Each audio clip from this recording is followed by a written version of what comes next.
back in the Bossman show, friend of the show, Josh Pastner, Georgia Tech, Yellow Jackets up there. Don't Tech Wood Drive. Coach, how you been, man? Good to see you again, buddy. Good to see you as well too.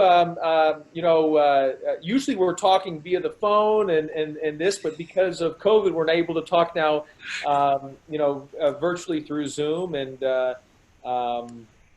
excited to start the season. I mean, it's been a long time since we played a game, so excited to get on the game floor next Wednesday, November 25th, versus Georgia State. And coach, let's about the March, coach, because it was my birthday. March 11th was my birthday, and everything kind of went crazy. So I haven't worked since March. My birthday. It was the Hawks game that night, it's the Knicks. And so for your team, probably on spring break there, going back home and having to figure out what's going on with the virus and your players, how was that for you and your staff, man, knowing your guys didn't know really what's going on in March back then? Look, I mean, it has been uncharted territory for all of us, you, me, and everyone in between. I mean, it's just been something that I don't think any of us ever thought we'd probably go through this in our lifetime. I mean, to think about that, I would be thinking about our schedule for this upcoming season, that should we have open weeks, so in case games get canceled, we could fill games in. Or, hey, Jose Alvarado, you got to enter the gym this way, and then you got to exit that way, and then you want to stay after and shoot. No, you have to leave. And then 3 other players, you're hanging in the locker room, and I got to go get out. You got to leave. You can't hang in the locker room because it's so. In sports, you want people to stay after and get extra shots. Yes. You want the team to stay in the locker room to hang out so they build great chemistry. Someone does a great play, you want to give them a high five and a pat on the back, and none of those things can happen right now. And so it's just a complete, it's something that I would never have thought we'd have gone through this, but you've had to adjust. We've all had to be flexible. We've had to be agile, and there is no time to complain because, we're all in this together and we've got to figure it out. And, and the objective right now is how do we get to the game floor? We want to get to the game floor. And as you mentioned with what you had, when you were at the Hawks-Knicks game, I mean, this is just, for our guys at the time, I remember talking to them when all this was going down in March. I think everyone thought, okay, by July, we'll be back to normal and just everything good.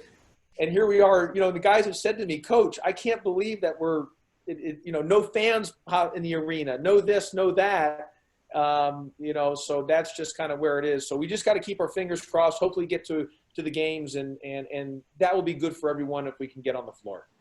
And Coach, how did you kind of keep your young men's minds mentally sharp? Because when adversity hits, you're unknown about the pandemic, you got social unrest around us, right here, not back in Atlanta even. So how did you keep your young men's minds sharp so they don't get into a deep depression? Because when things are going negatively, they can get depressed as young men. No, absolutely. I mean, this is, and obviously not only with COVID and just all the factors going on this whole summer. I mean, it's been a lot. Especially, it's been a lot for 18 to 22-year-olds. I mean, you and I are a little bit older, and even though you look much younger than I do, I got more gray hair than you. Pass coming up, Coach. Pass cover it up. But so for an 18 to 22-year-old, this is just it's a lot thrown on their plate this entire year and or this entire summer in a sense. And so I think one of the things we've done, we've tried to be very transparent. We've tried to give our guys outlets where we've had team meetings and be able to communicate and express their feelings on all aspects of life, not just COVID, but about social justice and everything in between. So be able to give them outlets on that, bring in speakers, have people come in to speak to our team. And so, we're doing everything we can to the best of our ability to be very transparent, be upfront, give them outlets. But I also understand that it's not easy for anyone. Listen, if it's not easy for me or you, it's not going to be easy for an 18 to 22-year-old either. And so it's just it's new for everybody. What I also say is, in moving back to COVID, the quarantine deal, if you're, because you've had, based on contact tracing, we've had some guys had to be in contact tracing where they weren't positive, but they were around a contact trace, and they had to be in a hotel for 14 days in a room. And I'm telling you, that's not healthy mentally. That's not easy to do. That's hard to do. And so there's a lot of just factors right now. And that's why if we can get to the game floor, it'd be a great outlet for all of us, especially for our young men, just to be able to play against an opponent, have a little bit of normalcy. And I think that's why our objective is let's get to that game floor next Wednesday, November 25th. And Coach, talk about your staff for some support, because academically, young men go from in class, Georgia Tech high academic school, to being virtual. And you need assistant coaches to be engaged, your academic advisors to be engaged, professors to be engaged. And I know you check them on via Blackboard. So how was that to make sure young men stayed engaged academically while they was at home as well? Yeah, no, listen, Georgia Tech rarely had online classes pre-COVID. I mean, there was very little online classes pre-COVID. But I got to give a great, incredible shout out to Georgia Tech, President Cabrera, the president of Georgia Tech, Todd Stansberry, and everyone in between them. Todd Stansberry is the director of athletics. But both President Cabrera and what they did and how, they transitioned to everything in Georgia Tech to go from everything in class to now online in a short amount of time. His ability and his team's ability and the academic professor's ability to be able to transition that was remarkable, which is something that our school wasn't used to prior to, pre-COVID. Also, an incredible shout out to President Cabrera and the scientists and the technicians and the doctors and the health experts that we've been able to test like we have through Georgia Tech's lab. And it's been incredible, the testing of COVID that we've been able to do for all students and faculty for free, as much as we need to, and on campus. And that's been an incredible setup by President Cabrera at Georgia Tech and his team, and obviously the scientists and the doctors and the health people to come up with those genius labs and testing deals that you might be able to come up with, Bossman, but I can only be the coach at Georgia Tech. I can only coach basketball. So I'm like, these people are just geniuses. I want to give you, if I could, I'd give everyone a hug that's come up with these procedures. But I got to keep my distance. But, yes.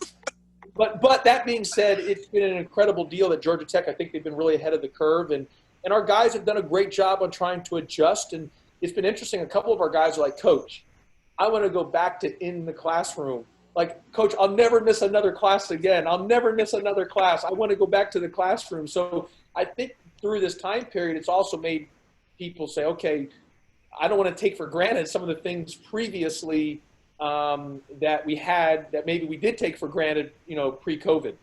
Coach, I'll tell you, for me personally, as a radio host, I haven't been to see a practice in forever. I haven't seen any guy body in a long time. I can't come down to Georgia Tech, go see Rob Lanier at State, or go to Kennesaw. I can't go anywhere. Or see Greg Garrett. I can't see any of you all right now because, of protocol, so it sucks, man. But I want to get out of Star Bridge and come up there and see everybody, but I can't. No, and that's the thing. It's changed everything. Like, how many people have asked me to come to practice, and I told them, I don't want to be mean. You can't. Our doctors won't let you come to practice. I mean, it's nothing personal. It's just because of the COVID. They're only allowing they call it tier 1 essential personnel within the practice. And so, because I've had some coaches call, hey, can I just say, I'm sorry. I mean, I would never want that. I would want every coach and every recruiter, every person, if they want to come watch, come watch. But we can't do that this year. Sort of like to your point, it's just been different. And moving to next Wednesday when we play Georgia State, talking about different, like for us, for fans, we're only allowing students and faculty in our building and to the max number of 900. So no outside people can come into the arena. That's not part of the Georgia Tech, faculty or student body can come watch our game in live person. So it's going to be based on, them watching on TV. That's going to be different. We actually practiced a couple times where we try to prepare for what the Georgia Tech's going to do with putting in crowd noise and playing music at different times. Because look, the gym's the arena. You're a sports guy. I mean, part of great sports is the energy in the building, the ambiance. Yeah, I mean, that's all what makes it the hype of the game. I mean, that's what makes it fun. none of us are going to have that this year. So we're trying to adjust to that, how that will be going into this season as well. Now, Coach, scheduling wise, I know you probably had the schedule done before pre-COVID. Then you lost 2 weeks, but luckily you have schools right here around us to play, like Greg, Gary, and Rob Lanier as well. And so, how was kind of the scheduled games around COVID, knowing different rules in different states, and get stuff done, knowing that hey, it's all tricky right now for us all. Yeah, no, well, you're right. Our schedule was completed, and we didn't, and then COVID hit, and they changed the season start date to November 25th. No exhibitions, no scrimmages prior. So we had to change everything. We had to eliminate any games prior to November 25th.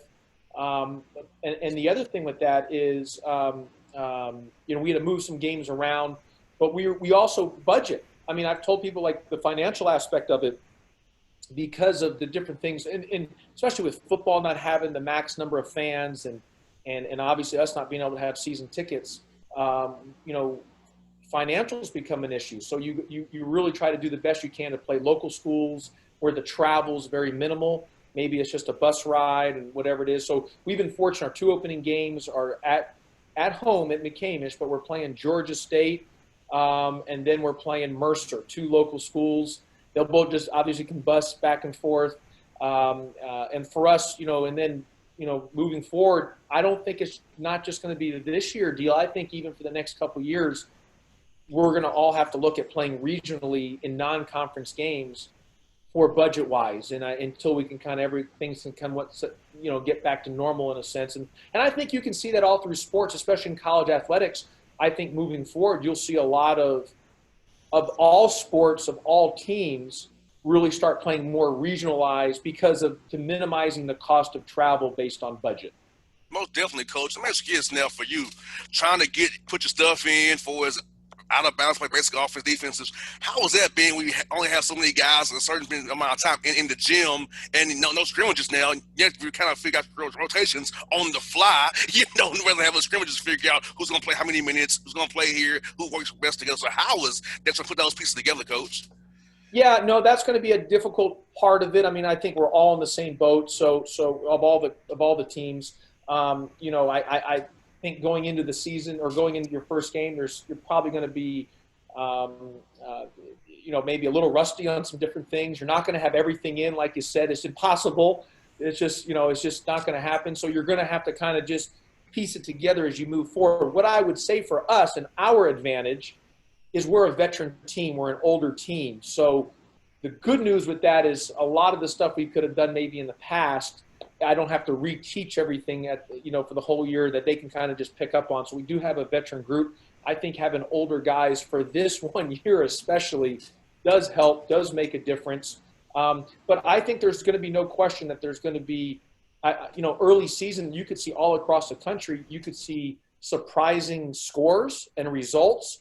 That's not surprising because, and I say it's surprising maybe, you catch the score or you catch the result, but it's really not surprising when you think about the situation for this year, because there is going to be teams that are rusty. There's going to be teams that are not in sync. If you're not having full contact and playing, you're just going to get out of sync because, there's nothing like full body contact and playing against opponents of a scrimmage or an exhibition to kind of feel your way out. And so it's just going to be one of those years that it's a wild card year. And as I said, the NC2A said to make the NC2A tournament, all you have to play is 13 games. They're preparing for cancellations. And they just came out the other day and said, in fact, if you play less than 13 games this year, you can file a waiver to qualify to play in the NC2A tournament. So even the selection committee has an understanding that there's a high probability that there's going to be cancellations. And I'm Mr. Positive. I'm Mr. Looking at the glass is overflowing. But I'm also a realist that this year, because basketball is different than football. I mean, look, football still played a lot of games. They've had a lot of cancellations. But basketball is different because it's such a close contact, close, intimate sport, where football is a little more spread out. Football, the quarterback maybe never come in contact with the free safety. The tight end maybe never come in contact with the middle linebacker. I mean, but in basketball, everyone's intersects between each other. There's no way to avoid it. And so that's where you get into the contact tracing issues if you have a couple positive tests within your team or with the opponent that you play. If the opponent that you play, it has a positive test or two, could also shut you down. So you're not just in dealing with yourself, you're also at the mercy of the opponent as well, too. And Coach, for us ramping guys back up, how was that been? Because when you're inactive all that time, trying to keep guys healthy, don't have a nagging knee, groin, ankle, hamstring that nags all year long. They can't get healthy ever. So how has that been with your strength staff to make sure your young men are healthy as possible going into this weird year here, 2020? Yep, absolutely. And even think about, I've told this to people, I don't know how many, I think because of the COVID and all the things going on the summer, the social justice there, people forgot like 2020 started out not great because of Kobe Bryant passing away. I mean, that, in the sports, I mean, obviously he was an iconic figure all throughout, but I mean, that happened in 2022. I mean, as well, early in the year, where unfortunately him and his daughter and everyone else in that helicopter. And so this has just been and that was tragic, but that hit everyone in the sports world and beyond really hard, as you know. And then you go into the COVID and the cancellation of sports. You had the social unrest throughout the summer, everything else, and now we're still in this place where we're trying to get back to play. So to answer your questions, one of the things is being able to just, what can you control, and controlling the controllables, and that is, you're trying to stay in good shape, trying to be in good condition, and also through all this time, and I even brought this back up to our team. We talked a lot about it during the Kobe, during the accident with Kobe Bryant, that life's really one day at a time, and you can't take things things can change in a split second, and it doesn't matter the amount of money you have or the status or whatever it may be. Man, life is really precious, as we've all seen here. I mean, this whole year of 2020, if there's anything we could possibly take from it, is, man, life is really precious, literally one day at a time, literally one breath at a time, and that's all we can do at this point. You can't predict in the future what's going to happen, and we just try to be at the best we can for that one day. And one of the things that we can controlling the controllables, is trying to be in good shape and being in good conditioning, so that when we do enter the games, the guys are healthy, as you mentioned. They got good cardiovascular workup, and they're in good condition. And Coach, the Kobe Bryant died. I was at the Hawks game that day, getting ready to cover the game that day, and we got the call and said, my phone, what's it? What? I mean, I don't think you and I talked since then. And I remember I got a text message, and I was like, come on, this is like, you're just thinking that, no way. Like and I was turning on the news, and there was no reporting of it. And then I got someone else sent like a screenshot of something on Twitter of saying that, because it had TMZ had him, that he had passed away in a helicopter accident, but you didn't believe it. There's no way. It was shocking. It was, and I remember I remember sending it to our guys, say, hey guys, I just, to a group text message we were on, hey guys, I just want to make you aware of this. I don't know if this is true or not, but this has been reported on the internet. I'm hoping it's not true, but just so you're not caught off guard. And then as the day went on, and I was obviously we're all glued to the television and just in shock, and then obviously as the days kind of went on, it like kind of hit you like it was for real. And I couldn't, even my daughters, because you were watching so much of Kobe stuff, like I couldn't get enough of Kobe stuff. And gosh, the guy was so talented. I mean, not just basketball, like everything in life. And then, of course, obviously his daughter, and just awful. And then obviously everyone else that lost their lives as well too. Just that was awful. That was just an awful time period for sure. Speaking of Coach, one day at a time, like for me, I talked to Anthony Stewart, UT Martin 3 weeks ago, and now he's gone. We had a great 30-minute talk here on Zoom on the show, and I'm like, Sunday I get this. I was sick because he's a great good friend of mine, a great guy I talk to every year, and he's gone, 50 years old. He just threw me off Sunday. No, he's an incredible. He what a good man he is. He and his son's a great player, and and Coach Stewart's a great guy. For anyone who's not Coach Stewart's the head basketball coach at at UT Martin and in the state of Tennessee. And unfortunately, Sunday just died unexpectedly, like just in a split second. And so it was just a very unfortunate deal and just awful. I mean, completely awful.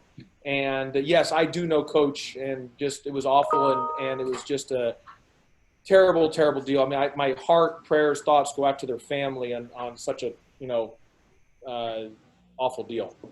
Now, Coach, for you, how was recruiting via Zoom? I saw you sign a great class for 2021 for sure. So how was recruiting via? I know you're a relationship guy, Coach. You're a happy relationship dude. So how was recruiting via Zoom and showing the campus via Zoom, doing those Zoom things for families and players? I know how you are, man. You love to see people face to face and get to know them that way.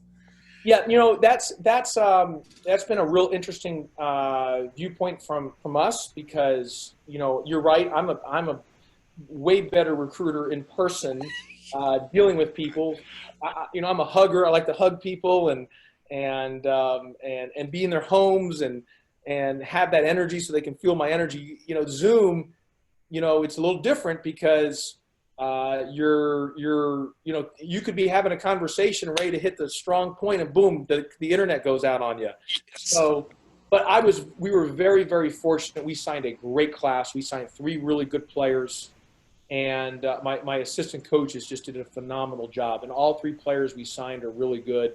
And so we signed a really good class here at Georgia Tech for us. That being said, the credit really goes to the assistant coaches that I have on my staff. They did the job.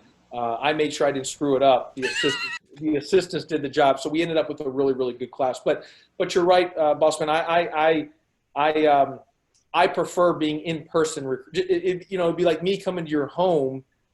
You and you would feel my energy more and just that that connection more so than you do get in a Zoom. It's just you can still feel my energy, but there's nothing like me being in your home and giving you a big hug and more so Zoom. So hopefully in time we'll get back to that. The NC2A did come out yesterday and said that they are extending the recruiting dead period through April 15th. So we will not be anything. We will continue through Zoom at least until April 15th of 2021.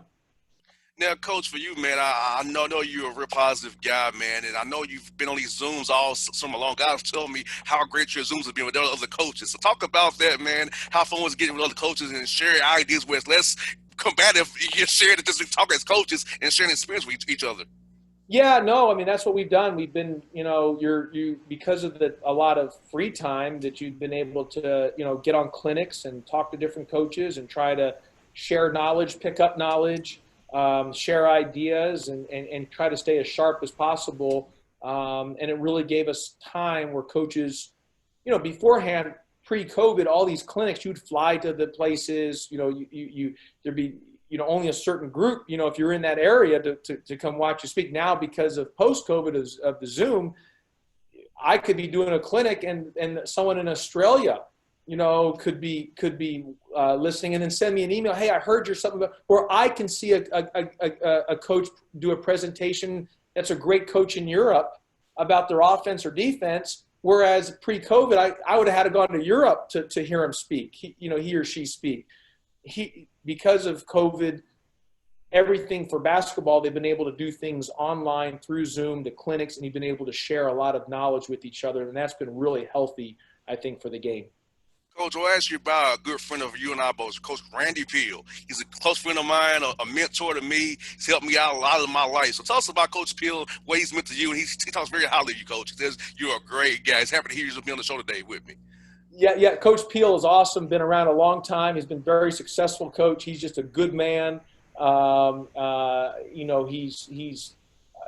a guy that's obviously has had tremendous experience and knowledge in the game.